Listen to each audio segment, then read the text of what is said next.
গোলামি মে বদল জাতি হে কওমোं का ज़मीर। গোলামি করলে জাতির চরিত্র চেঞ্জ হয়ে যায়। আমরা যে 190 বছর ব্রিটিশের গোলামি করেছি এবং আমাদের স্বভাব চরিত্র চেঞ্জ হয়ে গেছে, তার একটা আলামত আমি নিজে ইউরোপ সফর করতে গিয়ে পেয়েছি। চাক্ষুষ একটা আলামত বলি। আমি মনে করতাম সারা পৃথিবী ইংরেজি ভাষা দিয়ে চলে। আমাকে যেহেতু কেউ কোনোদিন এই ভুলটা ভেঙে দেয়নি, আমি যেহেতু নিজে প্র্যাকটিক্যালি আমার এই ভুল ধরা পড়েছে, ফলত আমার রিয়েলাইজেশন অনেক গভীর। তো আমি মনে করতাম সারা পৃথিবী ইংরেজি দিয়ে চলে। ইংল্যান্ডেও থাকলাম প্রায় 1 বছর। এই ইংল্যান্ডে থাকা অবস্থায় যখন ফ্রান্স গেলাম, স্পেন গেলাম, ইতালি গেলাম, স্পেনের যখন কর্ডোভা, গ্রানাডায় যাওয়ার জন্য যে বিমানবন্দরে নামলাম, ওই বিমানবন্দরে নেমে এক্সিট লেখাটা আমি ইংরেজিতে খুঁজে পাচ্ছিলাম না। ইংরেজি ভাষার এত অনুপস্থিতি যে বাহিরে যে বের হব, কোন রাস্তা দিয়ে বের হব, কোথায় এক্সিট, কিছু খুঁজে পায় না। সব স্প্যানিশ ল্যাঙ্গুয়েজ। যারা এয়ারপোর্টে দায়িত্ব পালন করছে, ওদের সাথে গিয়ে যে ইংরেজিতে কথা বলবো, ওরাও ইংরেজি বোঝে না। আরে অন্তত এয়ারপোর্টে দায়িত্বশীল তো ইংরেজি বুঝবে। এত উন্নত রাষ্ট্র স্পেন, এত উন্নত রাষ্ট্র ফ্রান্স, এত উন্নত রাষ্ট্র ইতালি, ইংরেজি জানে না। আমার তো মাথায় ঘুরে গেল, কেন ইংরেজি জানে না। তখন আমি রিয়ালাইজ করলাম, আমার মদিনা ইসলামী বিশ্ববিদ্যালয়ের বন্ধু বাড়ি আফ্রিকা, ও বলতো আর ভাষা ফরাসি। আমি তখন এটা না অত গভীর চিন্তা করিনি যে ওর ভাষা ফরাসি কেন। ফ্রান্সে যখন গেলাম দেখি ফ্রান্সে সব আফ্রিকান মুসলমান। ফ্রান্সে ভারত পাকিস্তানের মুসলমান কম, আফ্রিকার মুসলমান বেশি। ইংল্যান্ডে আবার ভারত পাকিস্তানের মুসলমান বেশি, আফ্রিকার মুসলমান কম। তখন সব রহস্য ভেদ হয়ে গেল যে ওর ভাষা কেন ফরাসি আর আমার কাছে কেন ইংরেজির এত গুরুত্ব। জন্মগত কেমনে অটোমেটিক সবাই আমাদের দেশের মানুষ জানে যে ইংরেজি অনেক গুরুত্বপূর্ণ ভাষা, অথচ ইউরোপের অধিকাংশ দেশ ইংরেজির কোনো ভ্যালুই নাই, দামই নাই। ওরা এতটা অহংকারী, ফ্রান্স, ইতালি, স্পেন, জার্মান এতটা অহংকারী, ওরা ইংরেজি শিখবেই না। তাহলে আমি কেমনে জন্মগত মেনে বুঝে নিলাম যে ইংরেজি গুরুত্বপূর্ণ? এটাই 200 বছর যে আমরা ব্রিটিশের গোলামি করেছি। গোলামি মে বদল জাতি হে কওমোं का ज़मीर। আমরা নিজের অজান্তেই ওর গোলামির প্রভাব বহন করতেছি। আমি আব্দুল্লাহ নিজের অজান্তেই, আমার পূর্বপুরুষ 190 বছর ব্রিটিশের গোলাম ছিল, তার প্রভাব আমি আমার অজান্তে বহন করতেছি। আর আমার ওই বন্ধু যে আফ্রিকায় বাড়ি, ও ওর অজান্তে ইউরোপীয় উপনিবেশের গোলামির চিহ্ন বহন করতেছে। ঠিক এই যে আপনি দেখতেছেন মুসলমানেরা মারামারি, কাটাকাটি, এই যে গণতন্ত্রের কালচার টিকিয়ে রাখা আছে, যেন এখানে আর সুদের কালচার টিকিয়ে রাখা আছে, যেন একটা মুসলমান নেতা সত্যবাদী ন্যায়পরায়ণ বের হয়ে আসতে না পারে, সব যেন মিথ্যুক আর দুর্নীতিবাজ বের হয়। এই জন্যই গণতন্ত্র দিয়ে রাখা আছে, এই জন্যই সুদী ব্যবস্থা দিয়ে রাখা আছে। কেননা এই কালচারের মধ্যে থাকলেও মিথ্যুক দুর্নীতিবাজ হবে।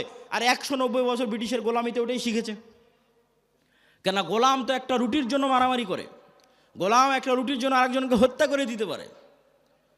তাহলে এই যে গোলামির কালচার, এই গোলামির কালচার যতক্ষণ আপনি না ভাঙবেন, যেটা আমরা বহন করছি আমাদের অজান্তে ব্রিটিশদের গোলামির কারণে, যেমনটা বানু ইসরাইলরা ফেরাউনের গোলামি থেকে শিখেছিল, এই কালচার আমাদের ভাঙতে হবে। এই কালচার যতক্ষণ না ভাঙতে পারবেন, নেতা হতে পারবেন না। সত্যবাদী ন্যায়পরায়ণ হন, ইসমান হাদির মতো অটোমেটিক নেতা হয়ে যাবেন। আর এই গণতন্ত্রের কালচারে এইরকম সত্যবাদী ন্যায়পরায়ণ নেতা সহ্য করার মতো ক্ষমতা এই আধিপত্যবাদী দখলদারি শক্তির নাই, ফলত গুলি করে উড়িয়ে দিবে। সম্মানিত উপস্থিতি, পয়েন্ট নাম্বার 3, আমাদের 1 নাম্বার পয়েন্ট ছিল অর্থনৈতিক মুক্তি লাগবে গোলামি থেকে মুক্তির জন্য। 2 নাম্বার পয়েন্ট ছিল সত্যবাদী ন্যায়পরায়ণ হতে হবে। পয়েন্ট নাম্বার 3, ইমান বিল গায়েব এবং গায়েবী মদদ। একটা মূলনীতি আজকে এখান থেকে মুখস্থ করে যান, আল্লাহর আসমানি সাহায্য ছাড়া ইসলাম এবং মুসলমানদের বিজয় অসম্ভব, ফুল স্টপ। দুনিয়াবি শক্তি দিয়ে ইসলাম এবং মুসলমানদের বিজয় অতীতে কোনোদিন হয়নি, ভবিষ্যতে কোনোদিন হবে না, ফুল স্টপ। নবীদের হয়নি, আমার আপনার হবে না। মুসা দুনিয়ার শক্তি দিয়ে বিজয় লাভ করেনি, ইউশা বিন নুন দুনিয়ার শক্তি দিয়ে বিজয় লাভ করেনি, দাউদ সুলাইমান দুনিয়ার শক্তি দিয়ে বিজয় লাভ করেনি, মুহাম্মদ সাল্লাল্লাহু আলাইহি সাল্লাম বদরে, উহুদে, খন্দকে, বদরে মক্কার কাফের মুশরিক 1000, মুহাম্মদ সাল্লাল্লাহু আলাইহি সাল্লাম 300, উহুদে মক্কার কাফের মুশরিক 2000, মুহাম্মদ সাল্লাল্লাহু আলাইহি সাল্লাম 700, খন্দকে মুহাম্মদ সাল্লাল্লাহু আলাইহি ওয়াসাল্লাম 700 থেকে 1000 আর মক্কার কাফের মুশরিক শুধু নয় সারা আরবের কাফের মুশরিক একত্রিত হয়েছে 10,000। খন্দকের যুদ্ধে কোনো দুনিয়াবী শক্তি নাই যা মুহাম্মদ সাল্লাল্লাহু আলাইহি ওয়াসাল্লামকে জয় লাভ করাতে পারে। এত অসম যুদ্ধ পৃথিবীতে হয় না, কিন্তু এই প্রত্যেকটা যুদ্ধে মুহাম্মদ সাল্লাল্লাহু আলাইহি ওয়াসাল্লাম জয় লাভ করেছে দুনিয়াবী শক্তিতে না কার সাহায্যে? আল্লাহর সাহায্যে। আর একটা যুদ্ধে সাহাবীরা মনে করেছিল যে আজকে আমরা দুনিয়ার শক্তিতে জিতবো, ওই যুদ্ধের নাম হুনাইন। মক্কা বিজয়ের পরে এই যুদ্ধ হয়েছিল। মক্কা বিজয় যখন সব মুসলমান হয়ে গেছে, 12,000 সাহাবী হুনাইনের যুদ্ধে। আল্লাহর নবী নিজে চোখে কোনোদিন দেখেইনি, তার পিছে 12,000 মানুষ দাঁড়িয়ে আছে। সাহাবীরা কোনোদিন দেখেনি 12,000-এর জামাত। 300 জন নিয়ে যুদ্ধ করেছে, 700 নিয়ে যুদ্ধ করেছে, 1000 নিয়ে যুদ্ধ করেছে, আজকে হুনাইনে 12,000। তখন সবার আল্লাহর উপর, মুহাম্মদ সাল্লাল্লাহু আলাইহি ওয়াসাল্লাম বাদ দিয়ে অধিকাংশ সাহাবীর আল্লাহর উপর ভরসা কমে নিজেদের উপর ভরসা চলে এসেছে। যে আজকে হাই কনফিডেন্স, মক্কা বিজয় করেছি আর এখন হুনাইনের যুদ্ধ আমাদের পরাজিত করে কে? আর হুনাইনের যুদ্ধ শুরু হওয়ার আধা ঘন্টা পার হয়নি, 1 ঘন্টা পার হয়নি, সব দৌড়ে দৌড়ে পালাচ্ছে। তাহলে নবীর জীবদ্দশায় দুনিয়ার শক্তিশালী হওয়ার পরেও বিজয় হচ্ছে না পরাজয় হচ্ছে? একটু জোরে বলেন তো, জয় হচ্ছে না পরাজয় হচ্ছে? নবীর জীবদ্দশায় দুনিয়ার শক্তিতে বিজয় হচ্ছে না। কার সাহায্য লাগে বিজয়ের জন্য? আল্লাহর সাহায্য লাগে। এই আল্লাহর সাহায্য পাওয়ার সিক্রেট যতদিন না জানবেন, আর এই সিক্রেট যতদিন বাস্তবে প্রয়োগ না করবেন, ততদিন দুনিয়ার রাস্তা দিয়ে আপনি যতই চেষ্টা করেন আপনার বিজয় হবে না। এটা নিশ্চিত জেনে রাখেন। আপনার ভরসা দুনিয়ার ওপর দেখেই তো আপনি চেষ্টা করতেছেন যে হ্যাঁ, মন্দিরগুলো পাহারা দিয়ে যদি ভোট পাওয়া যায়। মন্দির পাহারা কেন? আপনি যদি প্রত্যেকটা হিন্দুকে একটা করে মন্দির বানিয়ে দেন, দিয়ে যদি মনে করেন দুনিয়ার শক্তি দিয়ে ইসলামকে বিজয় করবেন, আপনার ব্যক্তি স্বার্থ আদায় হতে পারে। দুনিয়ার শক্তি দিয়ে ইসলাম বিজয় হয় না, হয়নি, কিয়ামত পর্যন্ত হবে না। তাহলে ইসলাম বিজয় হবে কোনটা? যেটাতে আল্লাহর সাহায্য আসবে। আল্লাহর সাহায্য পাওয়ার শর্ত পূরণ করেন, ইসলাম বিজয় হবে। আর আল্লাহর শর্ত পাওয়ার সাহায্য পূরণ করবেন না, আল্লাহর ঠেকা পড়েছে, আপনাকে দিয়ে ইসলামকে বিজয় করতে হবে। আল্লাহ বলেছে ইউরিদুনা লিইউতফিউ নূরাল্লাহ ওয়াল্লাহু মুতিম্মু নূরিহি ওয়ালাউ কারিহাল কাফিরুন। ইসলাম আল্লাহর নূর, আর এই নূর সারা পৃথিবীতে বিজয়ী হবে, এটা আল্লাহর ওয়াদা। বলেন আল্লাহু আকবার। হুয়াল্লাযী আরসালা রাসূলাহু বিল হুদা ওয়া দীনিল হক লিইয়ুযহিরাহু আলা দ্বীনি কুল্লি। আমি এই দিন মুহাম্মাদের উপর অবতীর্ণ করেছি, এই দিন সারা পৃথিবীতে বিজয়ী হবে। বলেন আল্লাহু আকবার। এটা আল্লাহর ওয়াদা। তো আল্লাহ ইসলামের বিজয়ের জন্য আমার আপনার মুখাপেক্ষী নয়, কিন্তু আমি আপনি যদি শর্ত পূরণ না করি বিজয় হবে না। শর্ত পূরণের 1 নম্বর শর্ত ঈমান বিল গায়বে ইয়াকিন লাগবে। শর্ত পূরণের 2 নম্বর শর্ত সৎ আমল লাগবে। শর্ত পূরণের 3 নম্বর শর্ত শিক্ষা এবং জ্ঞানে এগিয়ে যেতে হবে। ঈমান বিল গায়বের উপর বিস্তারিত আলোচনা বহু বক্তব্যে করেছি। আজকে যা আলোচনা করছি সব আল্লাহর পথে যাত্রা এই বইয়ের মধ্যে আছে।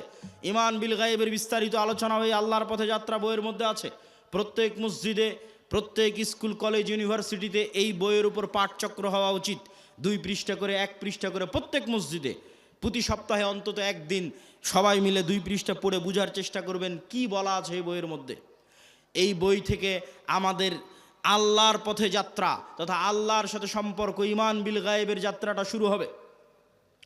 2 নম্বর শর্ত কি পূরণ করতে হবে? সৎ আমল। দেখেন মুহাম্মদ সাল্লাল্লাহু আলাইহি ওয়াসাল্লাম বদরের যুদ্ধের দিন এত লম্বা সালাত, এত লম্বা দোয়া, এত লম্বা রাতের সালাত যা আবু বকর রাদিয়াল্লাহু তাআলা আনহু পর্যন্ত ক্লান্ত হয়ে গেছে। আল্লাহর নবী, আপনি নবী, আপনার এত রাতের সালাতের প্রয়োজন? আল্লাহর নবী কেন রাতের সালাতে দাঁড়িয়ে আছে জানেন? আল্লাহর নবী আমার আপনার চেয়ে গায়েব বেশি জানে। আমার আপনার চেয়ে গায়েবের মূলনীতি ওনার জানা আছে। আল্লাহ ওনাকে ওহির মাধ্যমে জানিয়ে রেখেছে। সেটা কি? সেটা হচ্ছে তুমি বদরের যুদ্ধে তোমার শক্তি দিয়ে জিততে পারবে না।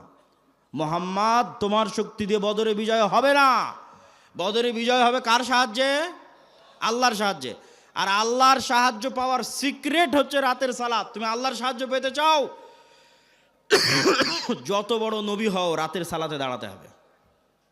ফাতাহাজ্জাত বিহি নাফিলাতাল লাক আসা ইয়াবআসাকা রাব্বুকা মাকামাম মাহমুদা। তুমি সর্বশ্রেষ্ঠ নবী হওয়ার পরেও আল্লাহর সাহায্য আসমান থেকে দুনিয়াতে আনার জন্য শ্রেষ্ঠতম নবী হওয়ার পরেও তোমাকে রাতের সালাতে ঘন্টার পর ঘন্টা দাঁড়িয়ে থাকতে হবে। আর বাংলার মানুষেরা স্বপ্ন দেখে নামাজ 5 ওয়াক্ত সালাত আদায় না করেই খালি ভোট দিয়ে ইসলামকে বিজয় করে দিবে। অসম্ভব, এটা অসম্ভব, ইম্পসিবল। আপনাকে ন্যূনতম আল্লাহর সাহায্য পাওয়ার পূর্ব শর্ত পূরণ করতে হবে। সেই পূর্ব শর্তের 2 নম্বর হচ্ছে সৎ আমল। রাতের সালাত না পারেন 5 ওয়াক্ত সালাত ঠিক রাখতে হবে। আর রাতের সালাত আর সকাল সন্ধ্যের জিকির মোস্ট পাওয়ারফুল। সকাল সন্ধ্যের জিকির কেন পাওয়ারফুল? মুসা আলাইহিস সালাতু ওয়াস সালাম ফেরাউনের উপর বিজয় লাভ করবেন, অথচ মুসা আলাইহিস সালাম আমার এবং আপনার চেয়ে দুর্বল। মুসা আলাইহিস সালামকে আল্লাহ বলছে, যাও ফেরাউনের কাছে, ওয়ালা তানিয়া ফি জিক্রি, সব সময় আমাকে স্মরণে রাখবা, জিকির ভুলবা না। জিকির না করলে তুমি জিততে পারবে না। জাকারিয়া আলাইহিস সালাতু ওয়াস সালাম আল্লাহর কাছে সন্তান চাইলেন, আল্লাহ বললেন সন্তান হবে। বন্ধা স্ত্রী, বার্ধক্য বয়স, কেমনে সন্তান হবে আল্লাহ আলামত বলেন। আল্লাহ বললেন সকাল সন্ধ্যা জিকির করো, সন্তান হবে। সকাল সন্ধ্যা জিকির পৃথিবীর এমন বড় সিক্রেট, যা দিয়ে পৃথিবীর এমন কোনো অসম্ভব নাই, যা সম্ভব করা সম্ভব নয়। মুসা যদি ফেরাউনকে পরাজিত করতে পারে, এই অসম্ভব যদি সম্ভব হয়ে যেতে পারে, জাকেরিয়াকে যদি আল্লাহ সন্তান দিয়ে দিতে পারে, তো সকাল সন্ধ্যার জিকির দিয়ে পৃথিবীর সব অসম্ভবকে সম্ভব করা যাবে। কেননা আপনার এই ইয়াকিন থাকতে হবে, ইউসাব্বিহু লিল্লাহি মা ফিস সামাওয়াতি ওয়া মা ফিল আরজ, আসমান জমিন এবং তার মধ্যে যা কিছু আছে, জীব জন্তু, জড় বস্তু, জড় পদার্থ, কীট পতঙ্গ, এই টিস্যু, এই বই, মাইক, মোবাইল, এই কাঠের ডায়াস, এই ক্যামেরা, যা দেখতে পাচ্ছি, এরা এখনো 24 ঘন্টা আল্লাহর তাসবিহ পাঠ করতেছে। বলেন আল্লাহু আকবার। এটা গায়েব। এই গায়েবের মূলনীতি আল্লাহ কোরআনে দিয়ে দিয়েছে, যে তোমরা তো গায়েব জানো না, তোমাদেরকে জানিয়ে দিচ্ছি, এরা সবাই তাসবিহ পাঠ করতেছে। তাহলে আপনিও যখন সকাল সন্ধ্যার জিকির করবেন, এরাও আপনার সেই তাসবিহ বুঝবে। সুলাইমান আলাইহিস সালামেরটা বুঝতো, সুলাইমান আলাইহিস সালাম ওদেরটাও বুঝতো। এরা পরস্পর, আমি যদি সুবহানাল্লাহি ওয়া বিহামদিহি সুবহানাল্লাহিল আযীম বলি, এগুলো সব কিয়ামতের মাঠে সাক্ষী দিবে। এরা শুনছে, কিয়ামতের মাঠে সাক্ষী দিবে। বলেন আল্লাহু আকবার। মুয়াজ্জিনের আজান যত দূর পর্যন্ত যাবে, এই প্রত্যেকটা জীব জন্তু, কীট পতঙ্গ, জড়বস্তু, জড় পদার্থ, এরা শুনে, এরা নিজেরা তাসবিহ পড়ে, এরা মানুষের তাসবিহ শুনে। মুয়াজ্জিনের আজান যত দূর পর্যন্ত যাবে, পৃথিবীর প্রত্যেকটা ধূলিকণা বালিকণা কিয়ামতের মাঠে ওই মুয়াজ্জিনের পক্ষে সাক্ষ্য দিবে। বলেন আল্লাহু আকবার। এই জন্য জিকির মোস্ট পাওয়ারফুল, সবচেয়ে পাওয়ারফুল।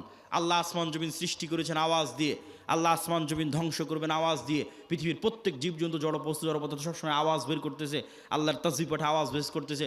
সব ফেরেশতা সবসময় আল্লাহর তাসবিহ পাঠে আওয়াজ বের করতেছে। আওয়াজ সবচেয়ে মোস্ট পাওয়ারফুল। এই জন্য মুসলমানদের মোজেজা মুসা আলাইহিস সালাতু ওয়াস সালাম, মুহাম্মদ সাল্লাল্লাহু আলাইহি ওয়াসাল্লামের মোজেজা মুসা আলাইহিস সালামের লাঠির চেয়ে, ঈসা আলাইহিস সালামের মৃত্যুকে জীবিত করার চেয়ে বেশি পাওয়ারফুল। কেন? মুহাম্মদ সাল্লাল্লাহু আলাইহি ওয়াসাল্লামের মোজেজা কোরআন, সরাসরি আল্লাহর আওয়াজ। বলেন আল্লাহু আকবার। কোরআন পড়ে কে, বুঝে কে, জানে কে, শিখে কে? কোরআনের মধ্যেই মুসলমানদের মুক্তির রাস্তা আছে, গোলামি থেকে মুক্তির রাস্তা আছে। সম্মানিত উপস্থিতি, আমরা বক্তব্য দীর্ঘায়িত করব না, রাত গভীর করার পূর্বেই বক্তব্য শেষ করে দিব। তাহলে আমরা আমাদের পূর্ব শর্ত, যা গায়েবী মদদ পাবো, 1 নম্বর শর্ত ঈমান বিল গায়বে ইয়াকিন থাকতে হবে। 2 নম্বর শর্ত সৎ আমল থাকতে হবে। সৎ আমলের 2টা আমল খুব পাওয়ারফুল, একটা রাতের সালাত, একটা সকাল সন্ধ্যের জিকির। সব অসম্ভবকে সম্ভব করা সম্ভব এই 2টা দিয়ে। 3 নম্বর হচ্ছে শিক্ষা এবং জ্ঞান। আল্লাহ পৃথিবী যেই মূলনীতির উপর তৈরি করেছে, এই মূলনীতি আল্লাহ ভাঙে না, খুব কম সময় ভাঙে। আগুনের মধ্যে যদি সবচেয়ে বড় পরহেজগার মানুষকে নিক্ষেপ করা হয়, আগুন জ্বালিয়ে দিবে। এইভাবে আগুনকে ডেভেলপ করা আছে। ইব্রাহিমের ক্ষেত্রে আল্লাহ রুল ব্রেক করেছে, সবার ক্ষেত্রে করবে না। ওই যে সূরা বুরুজের দেখেন, পুরো একটা জাতিকে আগুনে নিক্ষেপ করে দেওয়া হয়েছে, সবাইকে আগুন পুড়িয়ে দিয়েছে। সূরা বুরুজের ঘটনা, পুরো একটা জাতিকে ইমানের কারণে আগুনে নিক্ষেপ করা হয়েছে, সবাই আগুনে জ্বলে গেছে, পুড়ে গেছে, কিন্তু ইমান ত্যাগ করেনি। তাহলে এই যে মূলনীতির উপর আল্লাহ পৃথিবী সাজিয়েছে, এটা আল্লাহ সাধারণত ভাঙে না। আপনি মোবাইল যে ফাংশন ব্যবহার করবেন, ওই ফাংশন ইহুদিও ব্যবহার করলে একই সার্ভিস পাবে, মুসলমান ব্যবহার করলে একই সার্ভিস পাবে। তাহলে পৃথিবীর ফাংশন হচ্ছে, পৃথিবীকে এইভাবে ফাংশন করা আছে যে জ্ঞান অর্জন করবে ও নেতা হবে, যে জ্ঞান অর্জন করবে ও কি হবে? নেতা হওয়ার শর্ত কি বলেন তো, একটু জোরে বলেন তো, কি অর্জন করা? জ্ঞান অর্জন করা। দলিল, আল্লাহ নিজেই সবার চেয়ে বড় জ্ঞানী। দলিল, আদম আলাইহিস সালাম ফেরেশতা জিনের চেয়ে জ্ঞানী। দলিল, আল্লাহ তালুতকে নেতা বানিয়েছে শুধু জ্ঞানের কারণে। আর কত অসংখ্য দলিল নেবেন, তার হিসাব নাই। আজকে ইহুদি এবং খ্রিস্টানেরা পড়াশোনা, জ্ঞান, গরিমা, গবেষণা নিয়ে ব্যস্ত, আর মুসলমানের সন্তানেরা জুয়া, ফেসবুক, টুইটার, টিকটক, বিড়ি, সিগারেট, নেশা, আইপিএল, বিশ্বকাপ, ফুটবল, গণতন্ত্রের রাজনীতি, চাঁদাবাজি, যত সময় নষ্টের রাস্তা আছে, এই সময় নষ্টের রাস্তায় ব্যস্ত আপনি বলেন নেতাকে আর গোলামকে? ঢাকা বিশ্ববিদ্যালয়ে বড় স্ক্রিন লাগিয়ে যারা খেলা দেখে সময় নষ্ট করতেছে ওরা গোলাম, না অক্সফোর্ড ক্যামব্রিজে যারা পড়াশোনা জ্ঞান অর্জন করছে ওরা গোলাম? এই মূলনীতি আল্লাহ সুবহানাহু ওয়া তাআলা ভাঙবেন না যতক্ষণ না আপনি চেষ্টা না করেন। হ্যাঁ, আপনি যদি চেষ্টা করেন যে হ্যাঁ আমি জ্ঞানী হব, এই জ্ঞানী হওয়ার পাশাপাশি আগের যদি সব শর্ত পূরণ থাকে, যা যা বলেছি, আপনার যদি সৎ আমল থাকে, আপনি যদি সত্যবাদিতা, ন্যায়পরায়ণতার উপর অটল থাকেন, বিক্রি না হন, আপনার যদি ঈমান বিল গায়বে ইয়াকিন থাকে, তাহলে এরকম যদি 500টা উসমান হাদি তৈরি হয়ে যায়, এরকম যদি 500 যুবক তৈরি হয়ে যায়, তাহলে শুধু বাংলাদেশের ক্ষমতা নয়, সারা পৃথিবীর ক্ষমতা অর্জন করতে পারবেন। বলেন আল্লাহু আকবার। কোরআনের মধ্যে শুধু বাংলাদেশের ক্ষমতা অর্জনের রাস্তা দেওয়া নাই, সারা পৃথিবীর ক্ষমতা অর্জনের রাস্তা দেওয়া আছে। আল্লাহ সুবহানাহু ওয়া তাআলা আমাদেরকে কবুল করুক। বলেন আল্লাহুম্মা আমিন। আমরা যেন আমাদের একটা প্রজন্মকে এই আদর্শগুলোর উপর গড়ে তুলতে পারি। এই জন্যই তো আমরা মক্তব করছি, এই জন্যই তো মাসিক আল ইতিসাম আপনাদের নিতে বলছি, এই জন্যই তো আমাদের মক্তবের সিলেবাস আমার লেখা, যাতে আপনাদের সন্তানদের ব্রেনের মধ্যে আমরা এই জিনিসগুলো ঢুকিয়ে দিতে পারি। আমি জানি না কেন এখনও আপনারা মক্তবের ট্রেনিংয়ের জন্য আপনাদের শিক্ষকদের পাঠান না। যাতায়াত খরচ লাগে না, বই পুস্তকের খরচ লাগে না, থাকা খাওয়ার খরচ লাগে না, তারপরেও আপনি মক্তবের ট্রেনিংয়ে নাই, শুধু প্রোগ্রাম নেওয়ার সময় আছেন। এই সিস্টেম পরিবর্তন করতে হবে।